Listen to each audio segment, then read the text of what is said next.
Pumunta kami ng Centennial Park sa Rotorua. Kia ora! Good morning!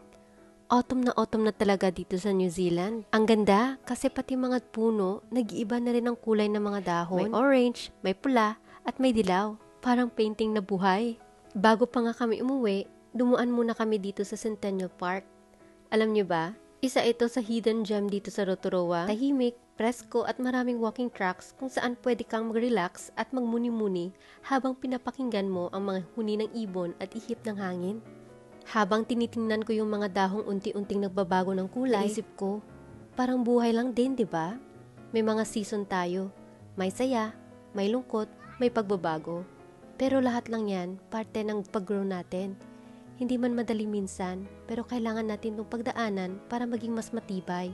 Lately nga, hindi ko talaga maiwasang malungkot.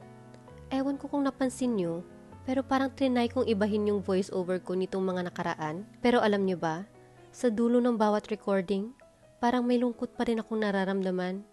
Kasi alam ko, hindi ako happy sa boses na naririnig ko. Gusto ko kasi yung lively, yung maririnig ko sa sarili ko na nag-e-enjoy talaga ako sa ginagawa ko.